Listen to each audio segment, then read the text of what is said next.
आप सभी को मेरा प्रणाम। मैं अनिल कौशिक, गणित अध्यापक, राजकीय मॉडल संस्कृति वरिष्ठ माध्यमिक विद्यालय सांगी रोहतक से।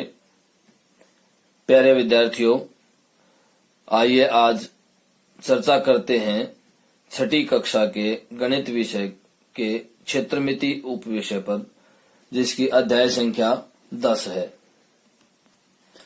अब क्षेत्रमिति में सबसे पहले हम चर्चा करेंगे परिमाप पर, कि परिमाप क्या होता है और कैसे हम निकालते हैं। परिमाप, या आप इसको घेरा भी कह सकते हैं। घेरा कि चारों तरफ का कोई भी भुजाओं वाली आकृति है, जैसे स्क्वायर है, ट्रायंगल है या रेक्टेंगल है। देखिए, यहाँ पर एक आकृति बनाते हैं इस तरह से।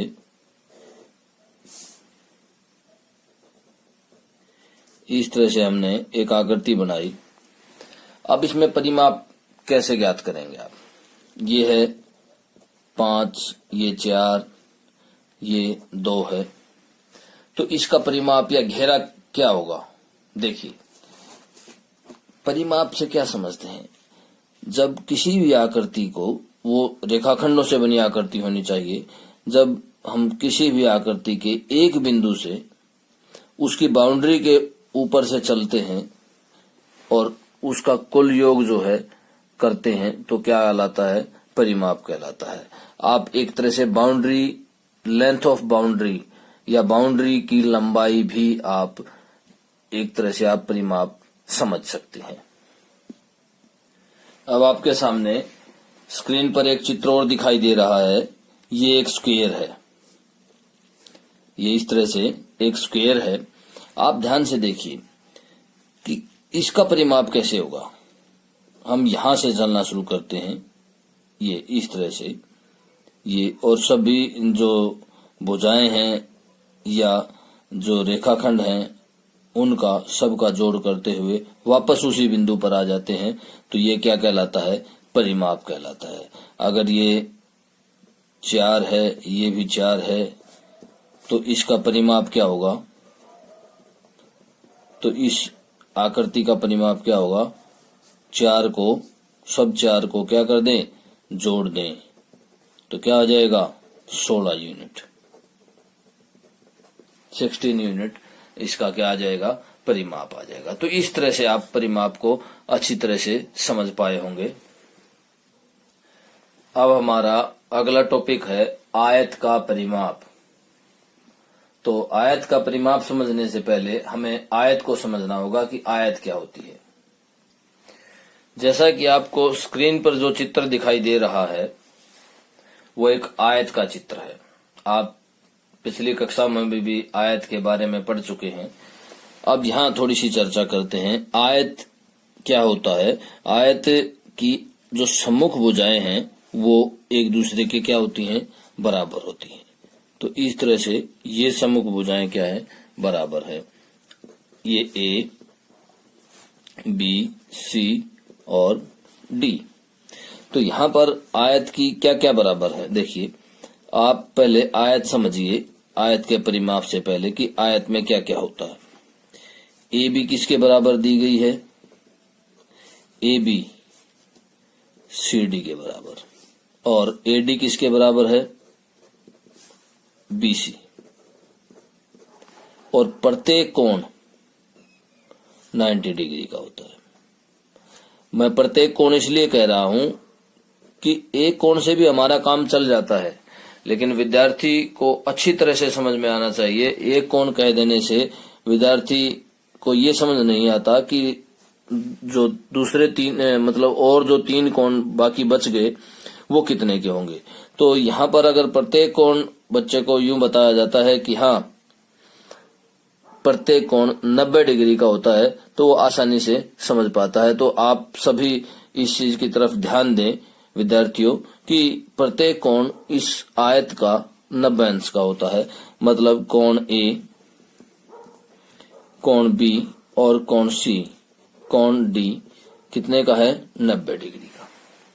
अब आपके सामने आयत अच्छी तरह से चर्चित हो चुका है, आपको बहुत अच्छी तरह से समझ में आया होगा। अब आइए परिमाप पर चलते हैं कि आयत का परिमाप कैसे निकालते हैं।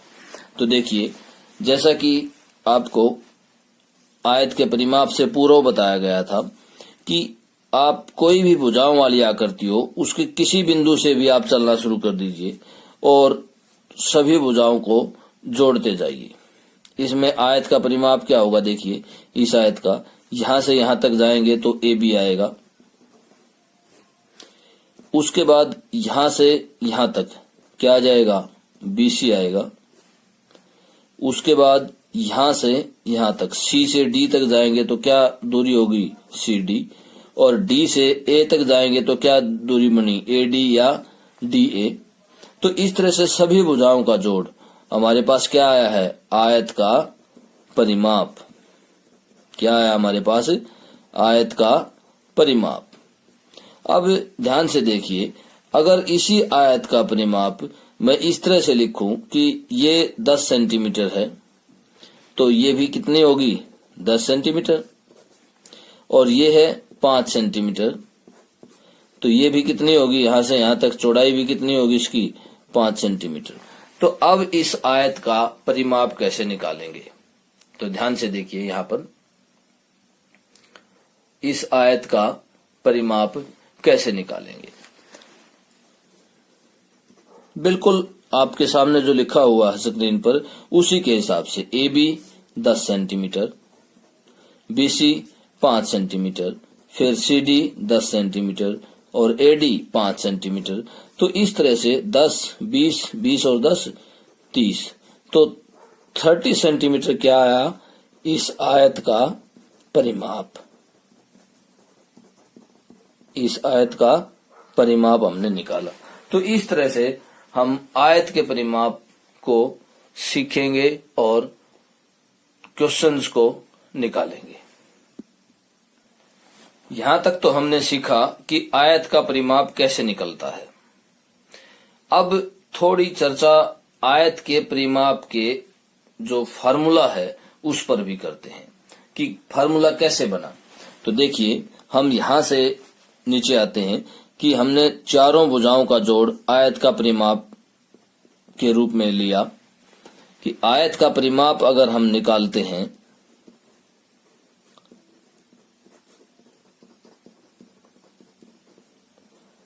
आयत का परिमाप अगर हम निकालते हैं तो हम चारों भुजाओं का योग करते हैं। अब देखिए, चारों भुजाएं ए बी जो है वो किसके बराबर है, डीसी के। तो यहां पर हम इस तरह से लिखेंगे A B plus B C. अब सी डी की जगह मैं वापस क्या लिख रहा हूं, ए बी लिख रहा हूं, क्योंकि ए बी और सी डी या डी सी बराबर हैं। और इसी तरह से ए डी किसके बराबर है, बी सी के, तो यहां भी क्या लिख देते हैं, बी सी लिख देते हैं। अब देखिए फार्मूला कैसे बनेगा, ध्यान से देखिए कि 2 ए बी जमा 2 बी सी, यहां से 2 कॉमन अगर हम ले लेते हैं तो क्या आ जाएगा, ए बी जमा बी सी। और यही तो फार्मूला है। ए बी क्या है हमारे पास, ए बी क्या है, लंबाई। यहां पर ए बी क्या है, लंबाई है,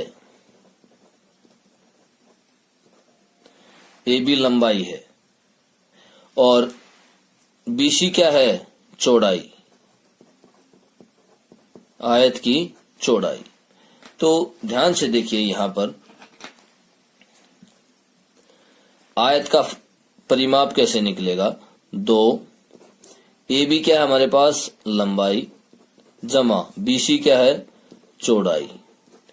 तो ये आयत के परिमाप का फार्मूला आ गया हमारे पास कि अगर लंबाई और चौड़ाई आयत की दे रखी हो और हमें परिमाप निकालना है तो दोनों को जोड़कर उसको कितने से गुणा कर दिया जाए, 2 से गुणा कर दिया जाए, तो क्या आ जाएगा हमारे पास, आयत का परिमाप। आइए करते हैं सम आकृतियों का परिमाप। सम आकृतियों के परिमाप पर चर्चा करते हैं। सम आकृतियों के परिमाप से हम पहले सम आकृतियों पर चर्चा करते हैं कि सम आकृतियां क्या होती हैं। सम आकृतियां, देखिए आपको जो स्क्रीन पर एक आकृति दिखाई दे रही है, इसको त्रिभुज कहा जाता है। 3 भुजाएं हैं इसमें। अब ये सम आकृति कैसे है? क्योंकि इसकी तीनों भुजाएं जो है वो क्या है, बराबर हैं, समान हैं। तो इस तरह से जब किसी भी आकृति की सभी भुजाएं समान हो तो वो क्या कहलाती है, सम आकृति कहलाती है। उसके कोण भी बराबर होते हैं। जब सभी भुजाएं समान होंगी तो सभी कोण भी क्या होने चाहिए, बराबर होते हैं। तो सम आकृतियां कहलाती हैं। अब आइए सम आकृतियों का परिमाप कैसे निकालते हैं। तो देखिए ये एक त्रिभुज है, इसकी सभी भुजाएं 4 सेंटीमीटर की हैं, इस तरह से। तो सम आकृतियों का परिमाप कैसे निकाला जाता है? तो इसका परिमाप निकालने के लिए हमें क्या करना पड़ेगा, देखिए सभी का जोड़ करना पड़ेगा, मीन्स 12 सेंटीमीटर। अब ये 12 सेंटीमीटर कैसे आया? अगर हम एक भुजा को, 3 भुजाएं हैं, 3 को हम एक भुजा की लंबाई से गुणा कर देते हैं तो भी क्या आ जाएगा हमारे पास, 12 सेंटीमीटर। तो इस तरह से हम क्या देखते हैं कि समबाहु त्रिभुज, ये क्या है, समबाहु त्रिभुज है, सभी भुजाएं समान हैं। तो समबाहु त्रिभुज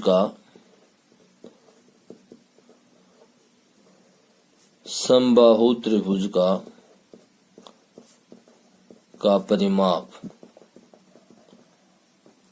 परिमाप कैसे निकलेगा? देखिए 3 को किससे गुणा किया गया है, भुजा की लंबाई से। 3 गुणा में भुजा की लंबाई कि एक भुजा की अगर लंबाई को हम 3 से गुणा कर दें तो समबाहु त्रिभुज का परिमाप हम निकाल पाएंगे। अब आइए इसी को हम स्क्वायर पर लागू करके देखते हैं। अब सम आकृतियों में 4 भुजाओं वाली सम आकृति क्या कहलाती है, वर्ग कहलाती है, जो कि आपको स्क्रीन पर दिखाई दे रही है। वर्ग की क्या प्रॉपर्टीज होती हैं? वर्ग में सभी भुजाएं बराबर होती हैं। ये सभी भुजाएं क्या हैं, इसमें बराबर हैं, चारों भुजाएं। तो चारों भुजाएं जब बराबर हैं तो इसका परिमाप कैसे निकलेगा? तो देखिए जब हम यहां से चलते हैं परिमाप निकालने के लिए और पूरा एक राउंड पूरा कर लेते हैं तो वर्ग का क्या आ जाएगा, परिमाप आ जाएगा। जबकि ये चारों क्या है, समान है। तो हम इसको परिमाप निकालने के लिए वर्ग का परिमाप, क्या हम यही फार्मूला यूज कर सकते हैं जो कि हमने 3 भुजाओं के साथ प्रयोग किया था, त्रिभुज के साथ प्रयोग किया था? बिल्कुल हम कर सकते हैं। तो देखिए 4 गुणा भुजा की लंबाई, एक भुजा की लंबाई को अगर हम 4 से गुणा कर देते हैं तो क्या आ जाएगा, वर्ग का परिमाप आ जाएगा। तो इस तरह से हमने देखा कि सम आकृतियों का परिमाप कैसे निकलता है कि जितने भी भुजाओं वाली आकृति है उसको हम एक भुजा की लंबाई से अगर गुणा कर देते हैं तो उस आकृति का परिमाप निकल आएगा। आइए अब 10.1 प्रश्नावली का पहला सवाल करते हैं। नीचे दी हुई आकृतियों का परिमाप ज्ञात कीजिए। जैसा कि हमने इसी वीडियो के शुरुआत में पढ़ा कि कोई भी आकृति है उसका परिमाप निकालने के लिए उसकी सभी भुजाओं का योग करना होता है। तो ए पार्ट में हमें क्या दिया गया है, एक चतुर्भुज दी गई है, 4 भुजाएं हैं, 1 2 3 4। एक चतुर्भुज दी गई है और उसका परिमाप निकालना है, जबकि उसकी सभी भुजाओं की लंबाई दी गई है। तो देखिए जब हम यहाँ से इस बिंदु से चलना शुरू कर देते हैं या यहाँ से चलना शुरू करते हैं तो यहाँ से 1 सेंटीमीटर दूरी तय की, 1 और 2 ये 3, 3 और 4 7, 7 और 5 12। वापस हम उसी बिंदु पर आ गए तो पूरा जो टोटल लंबाई है सभी भुजाओं की जोड़ करके वो कितनी आ गई 12। तो इस तरह से इस आकृति का परिमाप कितना आएगा 12 आएगा। अब आपको स्क्रीन पर एक और आकृति दिखाई दे रही है, ध्यान से देखिए। इसमें भी इसी तरह से परिमाप निकलेगा। ये भी एक चतुर्भुज है। यहां से चलते हैं 40, फिर 35 जोड़ेंगे, फिर 23 जोड़ेंगे और फिर 35 जोड़ेंगे। तो सब का जोड़ करके हम क्या दिखाएंगे कि इस आकृति का परिमाप निकलेगा। इसी तरह से इसका भी परिमाप सभी भुजाओं का जोड़ करने से निकल जाएगा। अब आइए एक छोटा सा एग्जाम्पल और लेते हैं। प्यारे विद्यार्थियों, आपको स्क्रीन पर एक एरो की आकृति दिखाई दे रही है। अब इस आकृति का परिमाप कैसे निकालेंगे, तो ध्यान से समझना। मैंने जैसा कि पूर्व में बताया गया था, इसी वीडियो में शुरुआत में बताया था कि कोई भी आकृति है, आप उसका परिमाप निकालने के लिए एक बिंदु से चलना शुरू कीजिए, उसकी बाउंड्री पर चलना शुरू कीजिए और बाउंड्री में जितनी भी भुजाएं हैं सभी का जोड़ करते जाइए। तो ध्यान से देखिए, अगर हम यहां से चलते हैं, इस बिंदु से चलते हैं, तो यहां तक 4 सेंटीमीटर, ये 0.5 मतलब 4.5, यहां से यहां तक ये कितना हो जाएगा, ये है 2.5, 4.5 यहां तक हो गया था। अब क्या आएगा, 2.5 और जुड़ जाएगा उसमें। तो 4.5 में 2.5 अगर हम जोड़ते हैं तो 7 आ जाएगा, यहां तक 7 सेंटीमीटर हो गया। अब 7 सेंटीमीटर में यहां तक जोड़िए, कितना जुड़ेगा 2.5। तो 7 में 2.5 जब जोड़ेंगे तो क्या आ जाएगा 9.5।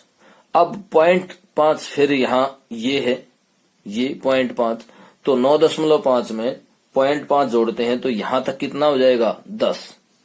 अब ये 4 सेंटीमीटर फिर है, 10 और 4 14 है, 14 और 1 ये 15 है। तो टोटल इसका जो परिमाप है, इस आकृति का परिमाप कितना आ जाएगा, इसका परिमाप आएगा 14 सेंटीमीटर। 14 सेंटीमीटर यहां तक हो गया। अब 1 सेंटीमीटर और बचता है, यहां तक, यहां से यहां तक 1 सेंटीमीटर और बच गया। तो वहीं वापस हम पॉइंट पे आते हैं, तो टोटल का जो जोड़ आएगा वो कितना आएगा 15 सेंटीमीटर आएगा। तो इस आकृति का परिमाप, इस एरो का परिमाप जो है वो कितना आएगा 15 सेंटीमीटर आएगा।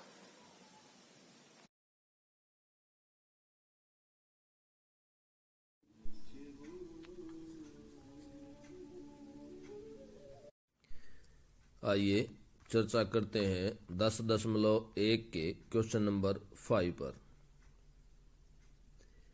एक आयताकार भूखंड की लंबाई और चौड़ाई क्रमशः 0.7 किलोमीटर और 0.5 किलोमीटर है।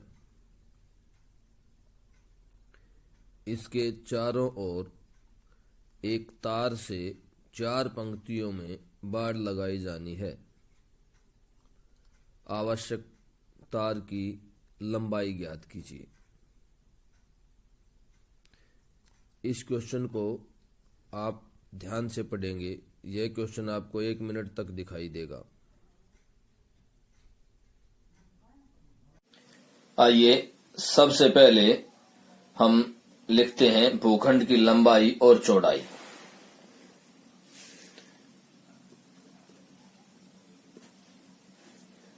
भूखंड की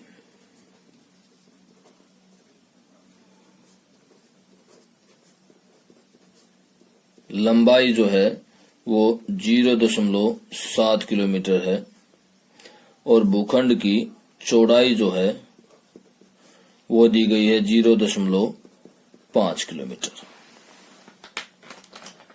अब हमें निकालना क्या है,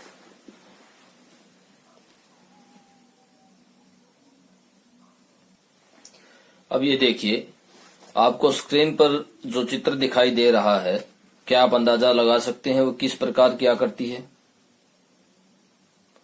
वह एक आयताकार आकृति है जिसकी लंबाई 0.7 किलोमीटर और चौड़ाई जो है वो 0.5 किलोमीटर है।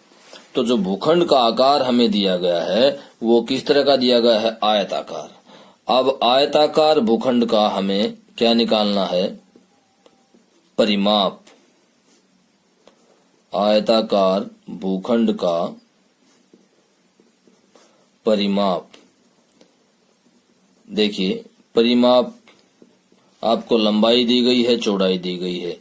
आप सीधा फार्मूला लगाइए, 2 गुना लंबाई जमा चौड़ाई। अब यहां से आप परिमाप निकाल पाएंगे। इन दोनों को जोड़ेंगे तो यह आ जाएगा 1.2, क्योंकि 7 जमा 5 12 और 1 के बाद दशमलव लगेगा, जोड़ रहे हैं, या ऊपर नीचे रख के जोड़ लीजिए। और इस तरह से क्या आ जाएगा? 2.4, इसकी 2 के साथ गुणा, 2 की 2 के साथ गुणा 4 और 2 की 1 के साथ गुणा 2।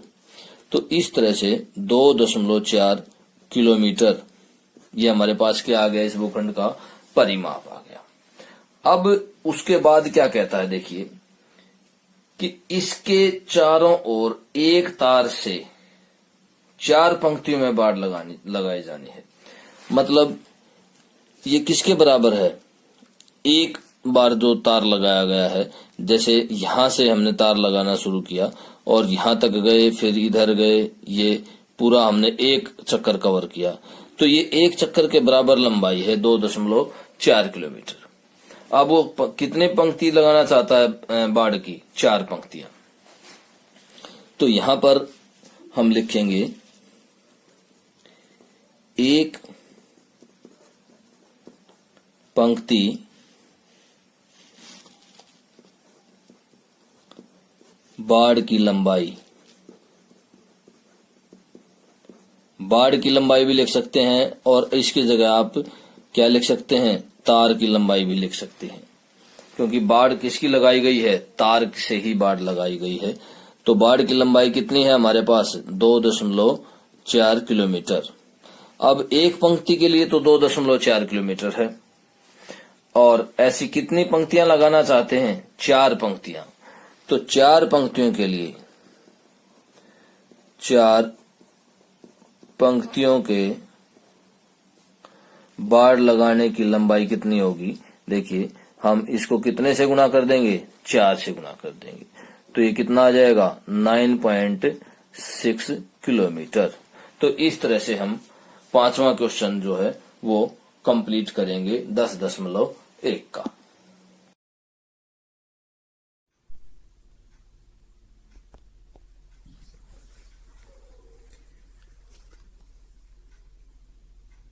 प्रश्न संख्या 7, एक्सरसाइज 10.1। एक त्रिभुज का परिमाप ज्ञात कीजिए जिसकी भुजाएं 10 सेंटीमीटर, 14 सेंटीमीटर तथा 15 सेंटीमीटर हैं। एक बार फिर रिपीट करते हैं। एक त्रिभुज का परिमाप ज्ञात कीजिए जिसकी भुजाएं 10 सेंटीमीटर, 14 सेंटीमीटर तथा 15 सेंटीमीटर हैं।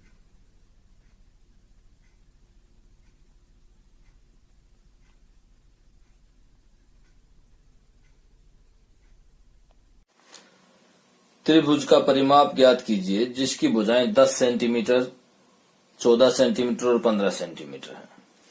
अब त्रिभुज की भुजाएं क्या क्या दी गई हैं? देखिए,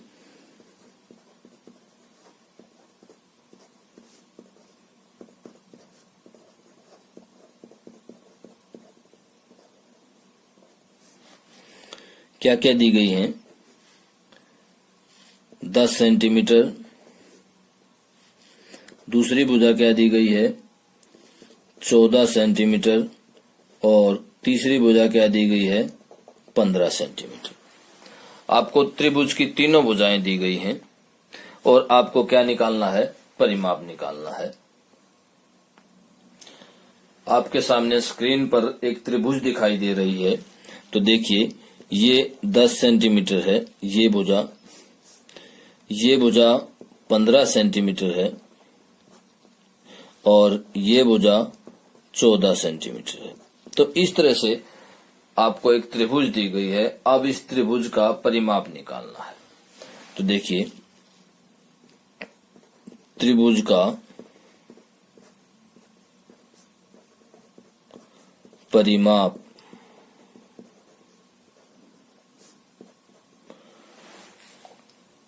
जैसा कि आपको पहले बताया जा चुका है कि कोई भी आकृति भुजाओं वाली आकृति हो, उसका अगर परिमाप निकालना है, आप किसी एक बिंदु से चलना आरंभ करें उसकी बाउंड्री पर। यहां से गए तो 15 सेंटीमीटर, प्लस फिर यहां से यहां गए, इस बिंदु से इस बिंदु तक गए, या आप इसको नाम दे दीजिए ए, बी और सी।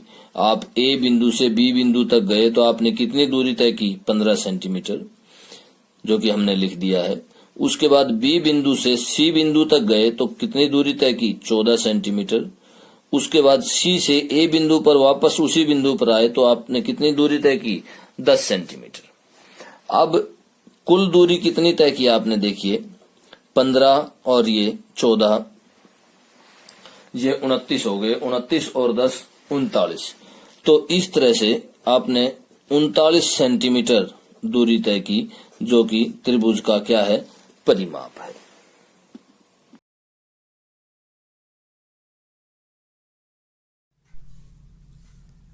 क्वेश्चन नंबर 8, प्रश्नावली 10.1। एक समषट्भुज का परिमाप ज्ञात कीजिए जिसकी प्रत्येक भुजा की माप 8 मीटर है। एक बार फिर दोहराते हैं। एक समषट्भुज का परिमाप ज्ञात कीजिए जिसकी प्रत्येक भुजा की माप 8 मीटर है।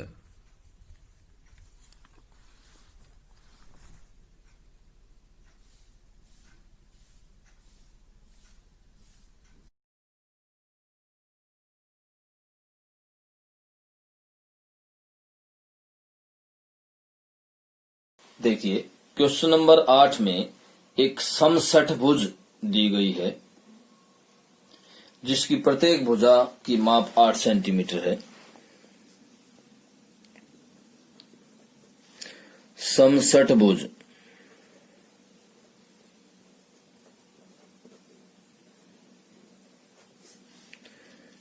की भुजा की लंबाई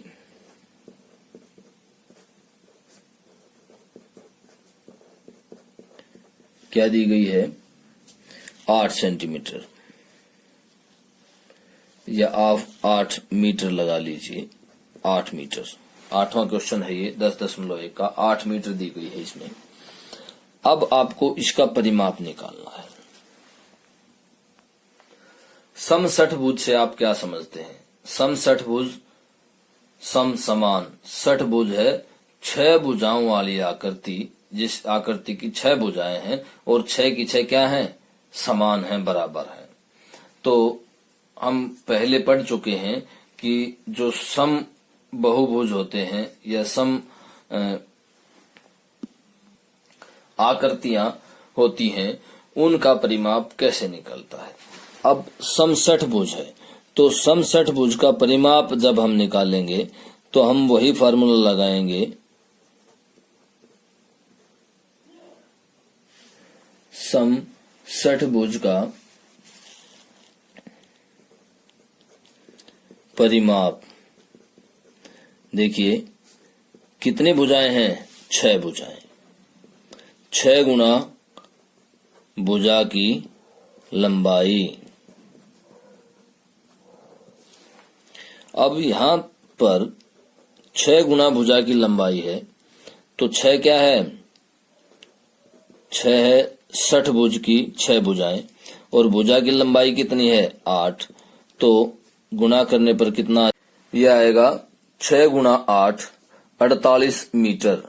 तो इस तरह से समषट्भुज का परिमाप जो है वो 48 मीटर के बराबर आया। और इस तरह से आप 8वां क्वेश्चन कंप्लीट करेंगे।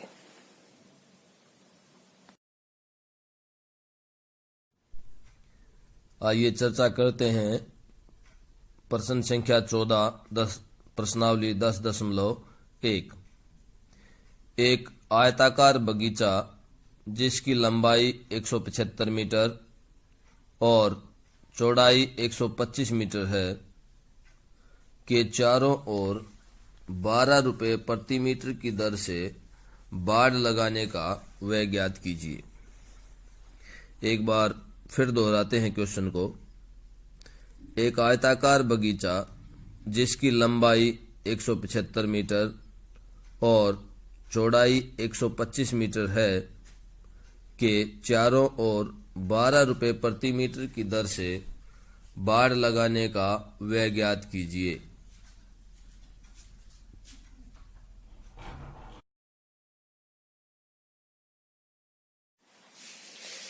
क्या क्या दिया गया है देखिए।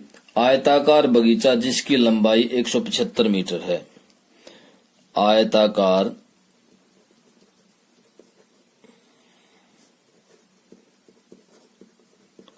बगीचे की लंबाई कितनी दी गई है?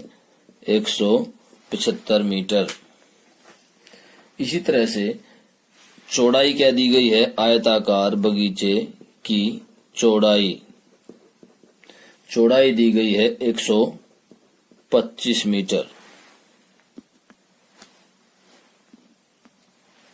आपको स्क्रीन पर एक आयताकार बगीचा दिखाई दे रहा है जिसकी लंबाई 175 मीटर है और ये भी क्या है? 175 मीटर है लंबाई, और चौड़ाई कितनी है? 125 मीटर।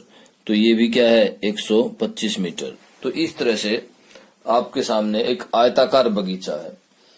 अब हमें क्या निकालना है? आयताकार बगीचे का परिमाप निकालना है। तो देखिए, आयताकार बगीचे का परिमाप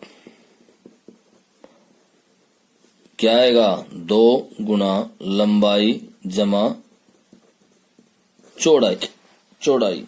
तो देखिए 2 175 जमा 125 बराबर है, यह आएगा कैलकुलेशन करने के बाद 600 मीटर। अब देखिए उसके बाद क्या कहता है कि चारों ओर 12 रुपये प्रति मीटर की दर से बाड़ लगाने का व्यय। तो देखिए 1 मीटर पर